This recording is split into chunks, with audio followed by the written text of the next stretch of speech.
Modern परी। परीलोक में एक खुशी नाम की परी रहती थी। खुशी परी देखने में बहुत ही सुंदर थी।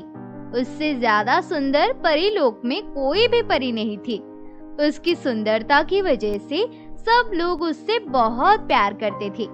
इसी वजह को लेकर खुशी परी के अंदर बहुत घमंड आ चुका था। खुशी परी हमेशा दूसरी परियों से दूर दूर रहती थी। खुशी परी परियों से ज्यादा मॉडर्न थी। वो रोज पृथ्वीलोक पर घूमने जाती थी और वहाँ की मॉडर्न लड़कियों को देखकर जलती थी।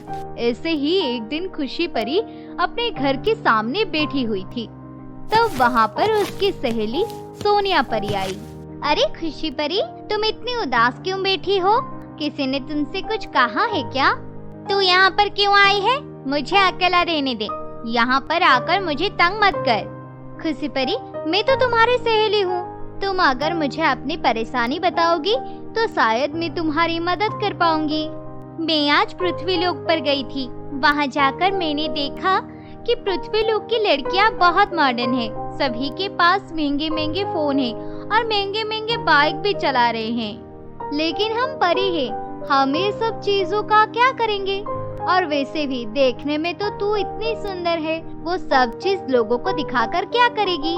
तुझे पता है, मुझे मॉडर्न लड़कियों की तरह बाइक चलाना है, लेकिन हमारे परीलोक में तो किसी के पास भी बाइक नहीं है और हम अपनी जादुई शक्तियों से भी बाइक नहीं लेकर आ सकते। कोई बात नहीं, हम लोग पृथ्वीलोक चलते हैं और वहाँ से जाकर एक बाइक लेकर आते हैं। फिर तुम परीलोक में वो बाइक चलाकर घूमना। लेकिन पृथ्वीलोक से बाइक खरीदने के लिए पैसे चाहिए होंगे, नहीं तो हम वहाँ पर से बाइक नहीं खरीद सकते। हमारे परीलोक में पैसा नहीं है, लेकिन मेरे पास एक आइडिया है। मुझे पता है रानी परी कहाँ पर अपना सोने के सिक्के छुपा कर रखती है। अगर तुम वहाँ से सोने के सिक्के लेकर आओगी तो तुम पृथ्वीलोक से बाइक खरीद कर ला पाओगी। वैसे सोनिया परी, ये तो बहुत ही अच्छा आइडिया है। मैं बाइक खरीदने के लिए कुछ भी कर सकती हूँ। ठीक है खुशी परी, तू मेरे साथ चल, मैं तुझे दिखा देती हूँ। इतना कहकर सोनिया परी खुशी परी को अपने साथ रानी परी के महल में ले जाती है। सोनिया परी ने खुशी परी को वो जगह दिखाई जहाँ पर रानी परी के सारे सोने के सिक्के छुपा कर रखे हुए थे। यही वो जगह है। ठीक है, मैं आज रात को ही आकर यहाँ से सिक्के चुरा कर ले जाऊंगी। फिर हम पृथ्वीलोक से बाइक खरीद कर ले आएंगे। इसके बाद वो दोनों परी वहाँ से चली गई। उस दिन रात को खुशी परी चुपचाप से रानी परी के महल में आ गई और वहाँ जाकर संदूक के पास गई। जैसे ही खुशी परी ने वो संदूक खोला, उसने देखा उस संदूक में बहुत सारे सोने के सिक्के हैं। यहाँ पर तो बहुत सारे सोने के सिक्के हैं। मैं इतने सिक्कों से बहुत कुछ खरीद पाऊंगी, लेकिन अगर मैं इन्हें एक साथ ले गई तो रानी परी को सब कुछ पता चल जाएगा। इतना सोचकर खुशी परी ने वहाँ से थोड़े से सिक्के उठा लिए और छुप छुप कर महल से बाहर आ गई। अगले दिन सुबह वो चोरी किए हुए सोने के सिक्के लेकर पृथ्वीलोक पर चली गई और वहाँ जाकर उसने अपनी मनपसंद बाइक खरीद ली और अपनी जादुई शक्तियों से वो बाइक परीलोक में ले आई। अरे खुशी परी, तेरी बाइक तो बहुत अच्छी लग रही है। काश मैं भी ऐसी बाइक चला पाती। अब मैं जो चाहूँ वो खरीद सकती हूँ। अब मैं पृथ्वीलोक की तरह मॉडर्न लड़कियों की तरह रहूंगी और परीलोक की सबसे मॉडर्न परी बन जाऊंगी। इतना कहकर खुशी परी अपनी बाइक लेकर वहाँ से चली गई। इसके बाद सभी परियां खुशी परी को देखकर उसके ऊपर गुस्सा होने लगी। खुशी परी रोज कुछ ना कुछ पृथ्वीलोक से खरीद कर लाने लगी। खुशी परी पृथ्वीलोक की लड़कियों की तरह महंगे महंगे फोन और महंगे महंगे मेकअप खरीदने लगी और उन्हें इस्तेमाल करने लगी। इन सब चीजों से खुशी परी का घमंड और भी ज्यादा बढ़ गया। एक दिन सोनिया परी रानी परी के पास गई। आओ आज सोनिया बेटी, क्या हुआ? तुम मुझसे कुछ कहना चाहती हो? हाँ नानी माँ, क्या आपने देखा? खुशी परी रोज महंगे महंगे सामान खरीद कर लाती है। उसको परीलोक का सबसे मॉडर्न परी बनना है, लेकिन खुशी परी की वजह से दूसरे परी बहुत दुखी होते हैं। हाँ बेटी, मुझे भी बहुत लोगों ने बताया कि वो बहुत मॉडर्न बन गई है और बहुत महंगे महंगे सामान पृथ्वी लोक से खरीद कर ला रही है। लेकिन बेटी, वो अपने पैसों से कुछ भी लेकर आएगी तो मैं उसे कुछ नहीं कर सकती। लेकिन रानी माँ, मैंने खुशी परी को आपके संदूक से सोने के सिक्के चुराते हुए देखा है और मुझे लगता है वो वही सोने के सिक्के से इतनी महंगी महंगी चीजें खरीद कर लाती है।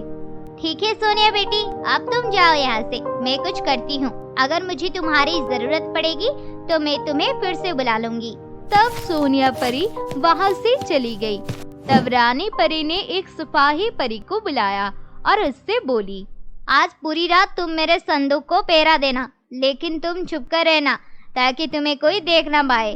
उस दिन रात को वो सिपाही परी रानी परी के संदूक के पास पहरा देने लगी। फिर रात को जैसे ही खुशी परी वहाँ पर सोने के सिक्के चुराने आई तो सिपाही परी ने उसको रंगे हाथों पकड़ लिया और उसको रानी परी के पास ले गई। रानी माँ, मुझे माफ कर दो, मुझसे बहुत बड़ी गलती हो गई। मैं अब ऐसा कभी नहीं करूँगी। नहीं खुशी परी, तुमने ये बहुत गलत किया है। कभी भी दूसरों की चीजों को देखकर लालच नहीं करनी चाहिए। इस लालच की वजह से ही तुमने आज मेरे संदूक से ये चोरी किया है, इसलिए मैं तुम्हें सजा दूंगी। रानी माँ, आप मुझे जेल में मत बंद कीजिए, मैं इसके बाद ऐसा कभी नहीं करूँगी। नहीं, मैं तुम्हें जेल में बंद नहीं करूँगी। मैं तुम्हें कल पृथ्वी लोक पर लेकर जाऊंगी। वहाँ एक कॉलेज है, तुम अगले 6 महीने तक वहीं पर पढ़ाई करोगी और यही तुम्हारी सजा है। उसके बाद अगले दिन रानी माँ खुशी परी को अपने साथ पृथ्वी लोक ले जाती है और खुशी परी का एडमिशन उस कॉलेज में करवा दिया। वो वहीं रहकर पढ़ाई करने लगी। उस कॉलेज में बहुत सारी लड़कियां पढ़ती थी। खुशी परी भी उनके साथ पढ़ाई करने लगी। ऐसे देखते देखते 6 महीने हो गए। खुशी परी ने एग्जाम में भी बहुत अच्छा रिजल्ट किया और कॉलेज के सभी लोग उससे बहुत प्यार करने लगे।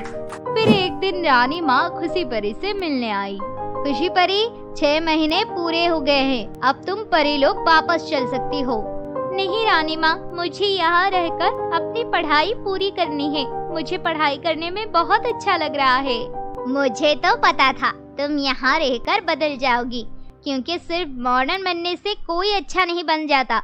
जिसका दिल सच्चा हो लोग बस उसी से प्यार करते हैं। लेकिन बेटी, इसके बाद से तुम सोच समझकर अपना दोस्त चुनना। लेकिन रानी माँ, आप ऐसा क्यों कह रही हो? तब रानी परी को सोनिया परी की सारी बात बताई। ये सब सुनकर खुशी परी बहुत दुखी हो गई और कुछ देर बाद रानी परी परी लोक वापस आ गई। इसके बाद से खुशी परी पृथ्वी लोक पर ही अपना जीवन व्यतीत करने लगी और उस कॉलेज से अपनी पढ़ाई पूरी करी और पृथ्वी लोक पर ही गरीब बच्चों की फ्री में पढ़ाने लगी और अपनी जिंदगी में हंसी खुशी से रहने लगी।